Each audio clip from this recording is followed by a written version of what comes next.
hasta ahora?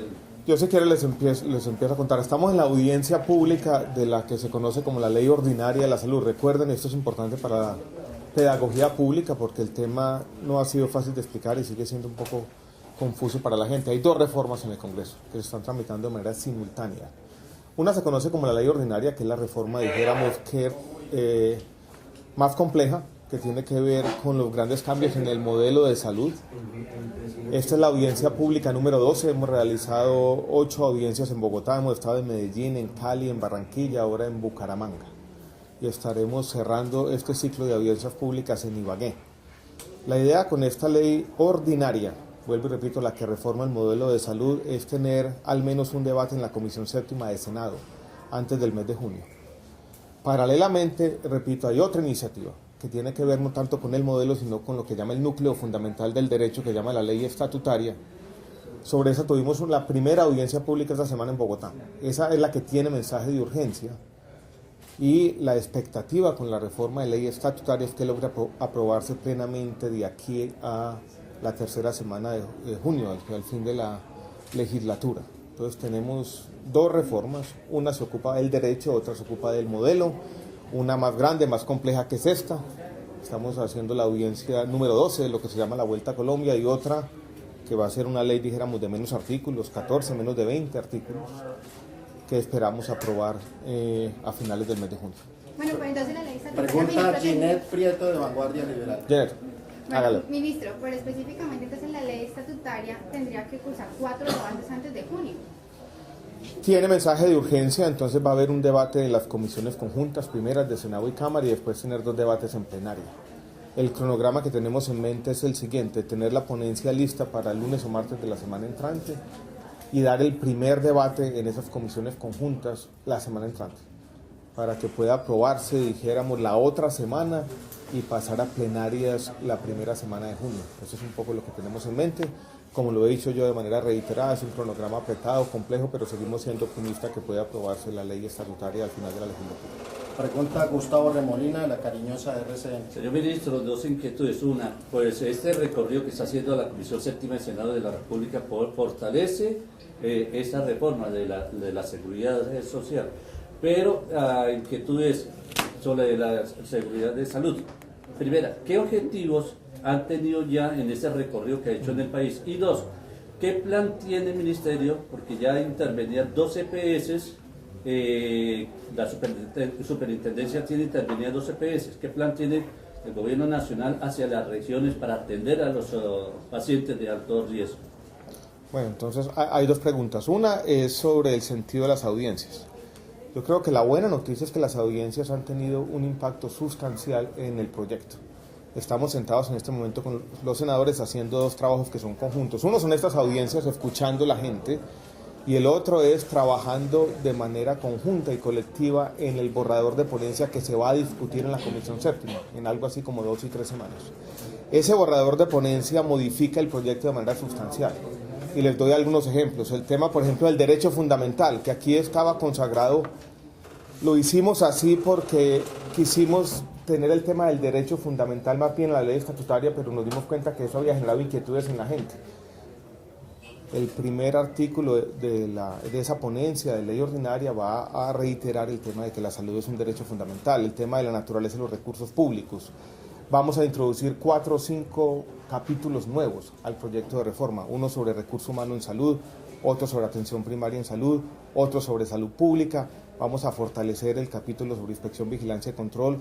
Vamos a tener algunos artículos nuevos para el tema de descentralización. Vamos de alguna manera a consolidar y fortalecer el papel de las entidades territoriales. Todas estas ideas han surgido de las audiencias públicas. Entonces el punto que yo creo que quiero hacer es, el proyecto es maleable, nada está escrito en piedra. Lo hemos dicho no simplemente como un elemento retórico, esto es una construcción colectiva. Y necesitamos no solo una buena reforma, es una reforma que sea legítima ante los ojos de los ciudadanos, y ese es el papel de estas audiencias. Y simplemente si esto se convierte en ejercicios más o menos vacíos donde la gente se escucha, pero sus inquietudes no se ven plasmadas en cambios sustanciales en los proyectos, pues va a quedar una inquietud. Sí está modificando, las audiencias públicas sí han tenido un impacto y lo van a seguir teniendo sobre la construcción del proyecto. Sobre, usted dice un tema más puntual, más específico, no son 2 las EPS intervenidas, son varias. Hay varias en el sur del país, Selva Salud y Salud Cóndor. Hay una en el norte que tuvo su centro de operaciones en Córdoba, Envisalud, que está intervenida para liquidar desde hace años ya. Hay 2 intervenciones recientes muy complejas. Ustedes conocen pues la de Solsalud, aquí tuvo su centro de operaciones, hay más de 250.000 afiliados en Santander, esa tiene que ser la prioridad del ministerio, más de 50.000 en la ciudad de Bucaramanga. Y ayer se tomó una decisión también compleja en Bogotá, de intervenir para liquidar otra EPS que también operaba en ambos regímenes, Humana Vivir, que tenía, dijéramos, una historia bastante compleja. El superintendente de salud no nos pudo acompañar hoy porque está ocupado de esa intervención. Tiene sus manos llenas, por supuesto, con esto. La prioridad del ministerio tiene que ser la atención a la gente y sobre todo en los pacientes de alto costo. Estuve hablando con la secretaria de salud de Bucaramanga. Vamos a tener, dijéramos, la coordinación desde la semana entrante. Entiendo la preocupación y entiendo que la preocupación se ve exacerbada por un hecho cierto que ustedes conocen y es que las alternativas no son muchas. Las EPS del régimen subsidiado que operan en el departamento y en la ciudad no son, por decirlo de manera, son 7, pero ninguna, dijéramos, tiene muy buena reputación, todas están, dijéramos, con problemas de deudas con los hospitales públicos, pero vamos a tratar de hacer lo mejor posible. Tal vez la noticia, aquí no está el súper para darles todos los detalles, es que el lunes se va a posesionar el nuevo interventor que se va a encargar de la liquidación de la EPS Solsalud. Y tenemos que trabajar de manera coordinada y conjunta con las secretarías de salud departamental y municipal. Ese es el tema fundamental. Vendrán otros temas complejos, hay inquietudes de los trabajadores que yo entiendo y comparto, pero nuestra atención y nuestro foco fundamental tiene que ser en los afiliados, en la gente y sobre todo en los pacientes de alto costo. Mariana Romero, de RCN, Cadena Básica. Ministro, hagamos un recorderis de por qué se interviene en Humana Vivir en las últimas horas y qué va a pasar con los usuarios en este caso. Con los usuarios lo mismo, estamos en este momento, está la Superintendencia de Salud con la Secretaría de Salud en Bogotá, estudiando alternativas. En Bogotá la alternativa, dijéramos, más fácil es Capital Salud. Capital Salud ha venido sumando afiliados de manera importante en los últimos meses, tenemos que hacer ese trabajo. Y se interviene, dijéramos, por 2 tipos de razones. Las primeras son financieras, las segundas son por temas que tienen que ver con la atención a los usuarios. Humana Vivir tiene una historia bastante accidentada, por decirlo menos, de dificultades y barreras artificiales de acceso, incluso de muertes asociadas con la operación de este EPS, y yo creo que había un expediente largo y razones de sobra para la decisión que se tomó, de la liquidación. Paola Romero, de Candela y de Televisión Ciudadana. Los opositores a la reforma ordinaria dicen que con esta reforma se abre la puerta para que las EPS cambien de nombre y pasen a ser gestores. ¿Qué hay de cierto? Bueno, yo creo que es importante responder esa pregunta. Hay opositores que incluso han tenido la siguiente contradicción, y doy un ejemplo específico, sin tratar de puntualizar más de la cuenta. Juan Gozaín escribe, dijéramos, un artículo en El Tiempo la semana pasada. Y él dice 3 cosas en ese artículo. Dice, 1, las EPS ahora van a tener mucho más poder. Segundo, no van a tener más poder, pero no se van a dejar quitar el que tiene. Tercero, van a hacer la misma cosa. Entonces dijéramos, hay un montón de desinformación donde uno encuentra en un mismo artículo 3 afirmaciones que son contradictorias consigo mismas. Este es un debate complejo donde hay muchas pasiones, hay muchos intereses. Y yo creo que lo que hemos dicho desde el comienzo es aquí hay un cambio de fondo. Y un cambio de fondo que yo quisiera describir con 5 elementos. Primero, y yo creo que eso hay que tenerlo en cuenta y todos deben ser conscientes, los gestores no manejan los recursos directamente. El giro directo que ha existido en el régimen subsidiado desde la ley 1438 ahora se generaliza, y se generaliza tanto para el contributivo como para todas las operaciones. Uno podría describir este cambio diciendo no van a manejar la plata, manejan la salud. El segundo, va a haber territorialización, van a operar en estas áreas de gestión y no vamos a tener EPS de garaje como han operado en Colombia por mucho tiempo, desde la ley 100. El tercero, y tal vez muy importante, va a haber una remuneración directa por resultados. Por lo tanto, los gestores que tengan barreras de acceso artificiales y no den resultados en salud no van a ser viables económicamente. Allí también hay un cambio fundamental. El cuarto, va a haber un mecanismo de redistribución de riesgos diferente al que se tiene hoy en día en la cuenta de alto costo, mucho más generalizado, que va a disminuir los incentivos para que lo que hacen hoy en día las EPS, que es lo que llama selección de riesgo, estos tratan de deshacerse de los pacientes de alto costo, eso desaparece de manera definitiva. Y el quinto, si ustedes miran el capítulo de inspección, vigilancia y control, vamos a tener una superintendencia fortalecida para que no nos demoremos años o meses en tomar las decisiones que hoy en día estamos tomando. Nosotros creemos que aquí hay un cambio fundamental, que los incentivos se reconfiguran y que podemos hacer una cosa que yo creo que cualquier reformador tiene que tener en cuenta. La tierra arrasada y el borrón y cuenta nueva yo creo que sería claramente perjudicial para el país.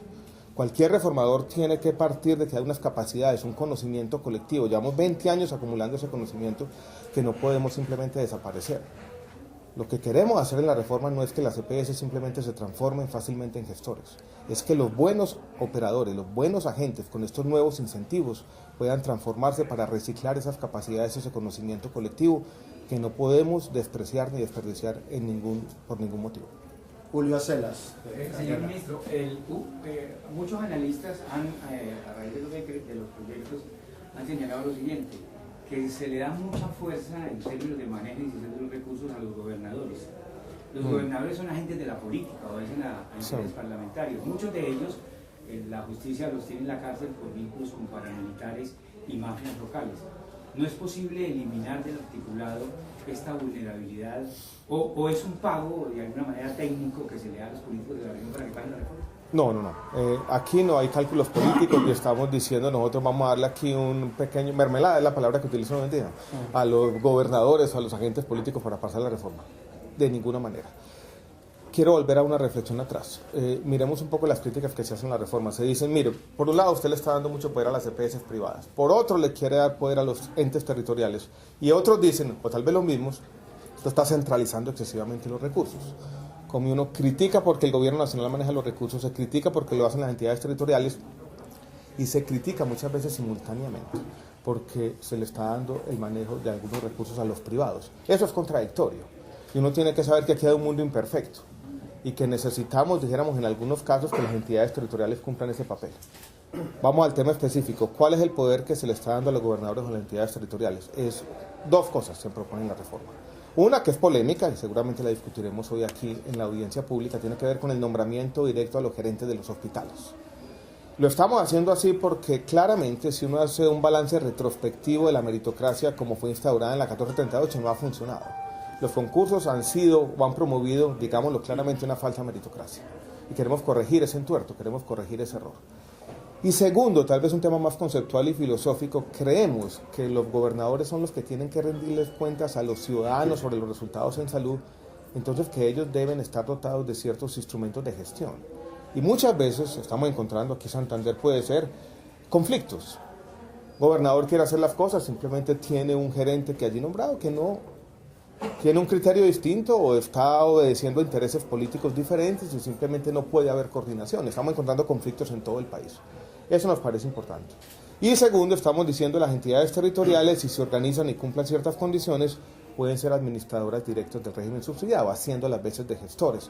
Eso también nos parece importante desde un punto de vista conceptual porque nos permite permitiría una mejor articulación entre la administración del régimen subsidiado y el funcionamiento de la República de Hospitales, que ha sido uno de los temas históricamente complicados y complejos de la ley del año 93. Entendemos la complejidad, entendemos que esto implica algunos riesgos políticos, entendemos que hay un pasado complejo, entendemos que algunas entidades territoriales, incluso algunas de ellas recientemente, han sido capturadas por intereses oscuros, pero creemos que hay razones de fondo para defenderlo de esa manera. Y creemos, y me perdonarán la palabreja, que tenemos que tener como una actitud un poco ecléctica a la hora de diseñar la reforma. Uno tiene que darle lugar a que las entidades territoriales que hacen y quieren hacer las cosas bien puedan cumplir ese papel. No todas, tenemos que tener filtros, tenemos que tener controles. Pero vuelvo y repito, esto no es mermelada. No estamos haciendo aquí un cálculo político, como dicen en mi tierra, un confitico aquí para que los gobernadores se entretengan y nosotros podamos simplemente pasar la reforma. Eso lo quiero negar de manera rotunda. Javier Rodríguez de Caracol Radio. Ministro, la liquidación de las EPS, ¿ustedes creen que con acabar las EPS estará acabando con el mal de la mala prestación del servicio de salud en el país? De que los médicos receten cada vez acetaminofén en vez de un medicamento realmente que vaya a combatir la enfermedad. ¿Cree que acabando con las EPS se vaya a acabar el problema de la salud? Yo lo he dicho muchas veces y seguramente lo voy a repetir hoy en la audiencia pública. A veces parece haber un diagnóstico como el que usted dice, que el país hubiera caricaturizado, dijéramos, nuestro sistema de salud y que la ley ordinaria pudiera tener un solo artículo. Artículo primero, elimínese las EPS si estamos en un mundo ideal. Eso no es así. Aquí hay muchos problemas, hay problemas, dijéramos, de capacidades en muchos casos. Si ustedes miran los escándalos que se repiten todos los días, y yo quiero, si se quiere, hacerle un llamado a los medios de comunicación a veces, porque es fácil ir de hospital en hospital buscando tragedias, pero yo creo que ese esfuerzo, que es un esfuerzo de denuncia importante, tiene que estar acompañado de cierta capacidad de discernimiento y entender qué es lo que está pasando, porque muchas veces se queda el tema en el titular, y ese titular lleva un diagnóstico que es un diagnóstico superficial, casi frívolo, que es el que usted señala, es simplemente eliminemos las EPS. No, eliminando las EPS no vamos a resolver todos los problemas. Lo que sí tenemos que hacer es intervenir y liquidar las EPS que no funcionan y que han venido violando sistemáticamente el derecho fundamental a la salud. Eso sí lo tenemos que hacer.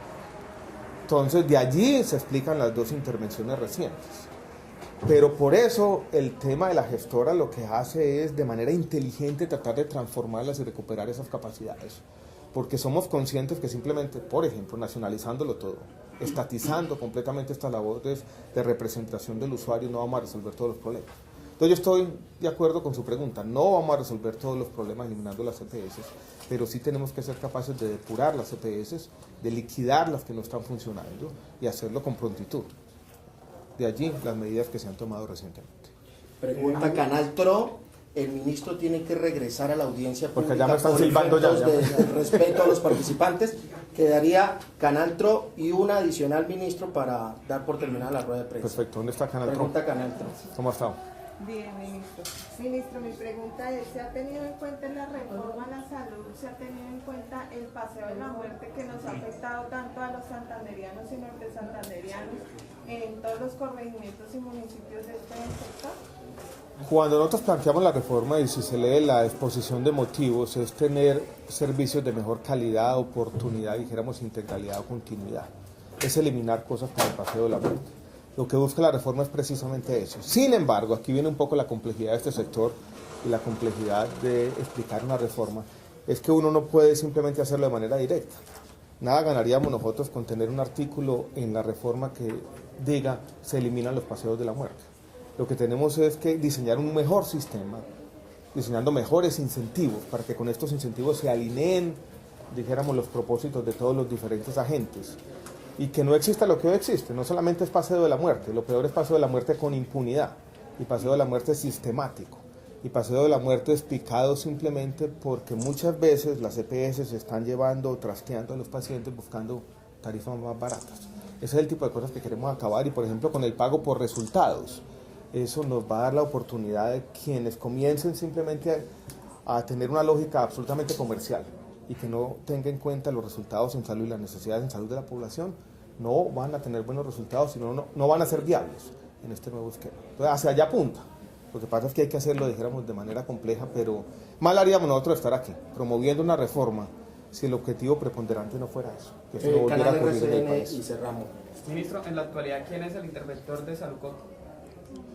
El interventor de Salucop en este momento es el doctor Mauricio Castro. Él presentó su renuncia el día de ayer. Estamos con la Superintendencia de Salud tratando de escoger un nuevo nombre, un nuevo interventor. ¿Cuándo podríamos tener ese nuevo nombre? La semana entrante está reunión. Ministro, ya tocaba procesar, ya llamando. Listo, bueno, señores, muchas gracias a todos. Me da pena un poco aquí los afanes, pero ustedes